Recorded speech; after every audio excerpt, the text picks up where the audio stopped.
주 안에 사랑하는 의정부 비전교회 성도 여러분 반갑습니다. 11월 29일 월요일, 오늘 우리에게 주시는 하나님의 말씀은 하박국 2장 9절에서 20절까지의 말씀입니다. 먼저 본문의 말씀을 봉독하겠습니다. 재앙을 피하기 위하여 높은 데 깃들이려 하며 자기 집을 위하여 부당한 이익을 취하는 자에게 화 있을진저. 내가 많은 민족을 멸한 것이 내 집에 욕을 부르며 내 영혼에게 죄를 범하게 하는 것이 되었도다. 담에서 돌이 부르짖고 집에서 들보가 응답하리라. 피로 성읍을 건설하며 불의로 성을 건축하는 자에게 화 있을진저. 민족들이 불탈 것으로 수고하는 것과 나라들이 헛된 일로 피곤하게 되는 것이 만군의 여호와께로 말미암음이 아니냐. 이는 물이 바다를 덮음같이 여호와의 영광을 인정하는 것이 세상에 가득함이니라. 이웃에게 술을 마시게 하되 자기의 분노를 더하여 그에게 취하게 하고 그 하체를 드러내려 하는 자에게 화 있을진저.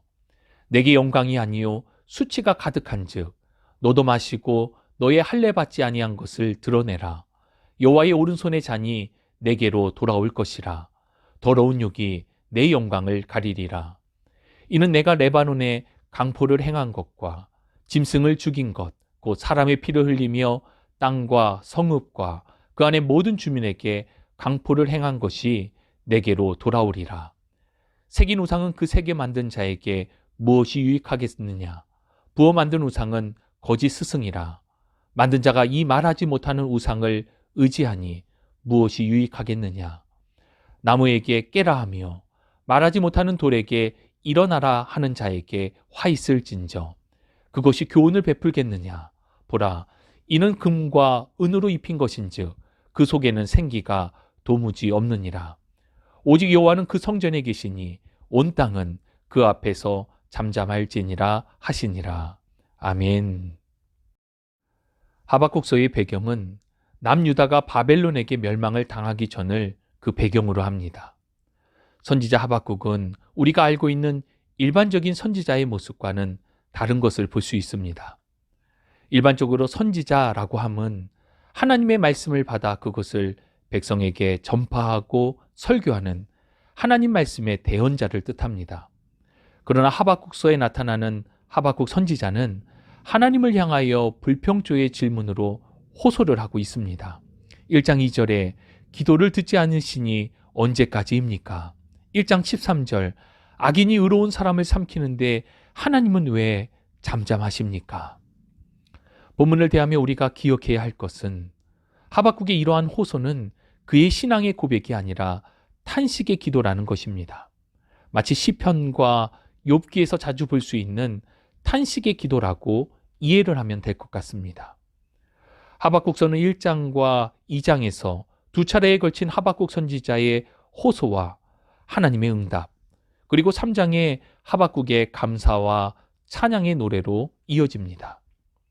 우리가 함께 읽은 본문은 앞선 1장 12절 이하에서 패역한 유다를 징계하기 위해 더 악한 바벨론을 사용하시는 하나님을 이해할 수 없다라고 이야기하는 하박국 선지자의 호소에 대한 하나님의 응답입니다.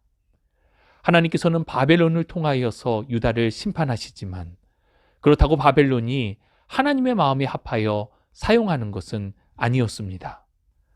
하나님께서는 바벨론의 모든 죄악을 낱낱이 알고 계시며 하나님의 때에 그들의 모든 죄악에 대한 심판이 있을 것에 대한 말씀을 주셨습니다.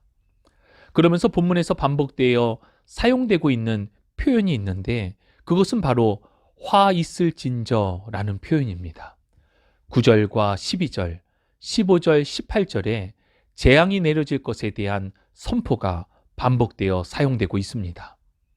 9절을 보면 자기 집을 위하여 부당한 이익을 취하는 자에게 화가 있을 것을 경고하는데 이 말씀을 바벨론에게 적용하면 바벨론이 주변의 많은 나라들로부터 약탈한 재물로 불을 쌓고 이렇게 탈취한 재물로 자신을 보호하기 위해 쌓은 높은 성벽이 있는 그들에게 반드시 화가 있을 것이라는 말씀입니다. 실제로 당시 바벨론의 성벽은 두께만도 7m에 가까운 성벽이 이중으로 되어 있었고 약 12m 높이로 성곽의 길이만 무려 27km나 되었습니다. 10절과 11절은 모든 바벨론의 화려함 이면에는 착취당하고 고통 속에 신음하는 사람들이 있음과 이들의 억울함에 대한 신원이 있을 것에 대한 말씀입니다. 12절에 바벨론이 건축한 성읍은 피를 흘려 세워졌고 불의함 속에 세워졌기에 이러한 일에 동조한 자들에게도 화가 있을 것을 선포하십니다.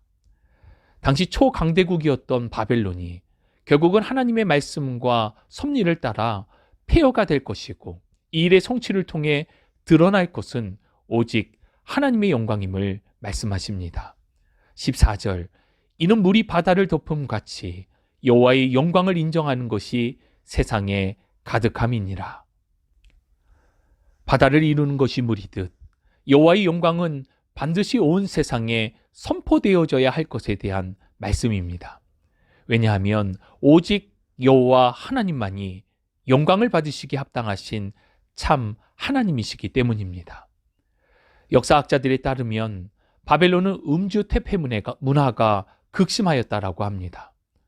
그런데 이러한 음주 문화가 자신에게만 그치는 것이 아니라 다른 사람에게까지 억지로 술을 취하게 하여 강간을 하는 등 몹쓸 짓을 하는 그들을 향하여 15절에 심판의 경고를 하고 있습니다.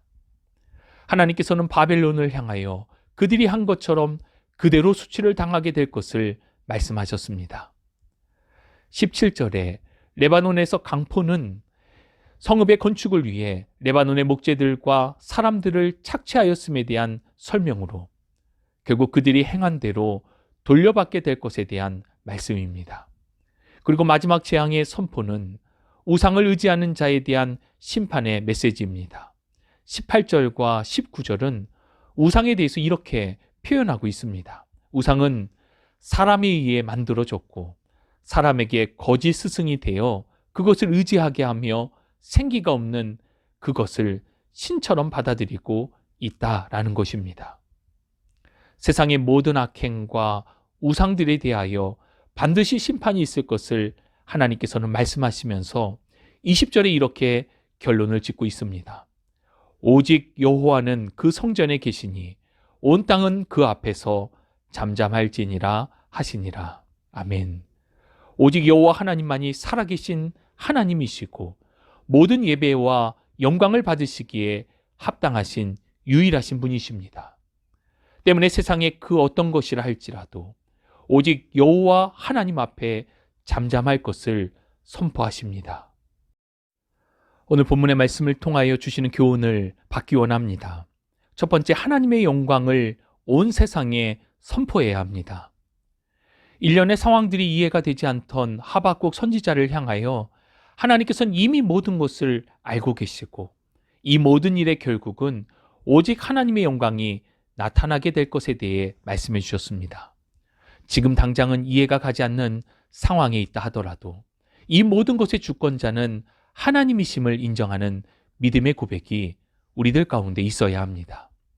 하나님은 악인의 모든 악행을 아시고 반드시 그것들에 대한 심판을 약속하셨습니다. 물이 바다를 덮음 같이 결국에는 하나님의 영광만이 우리의 삶을 통하여 드러나게 될 것입니다.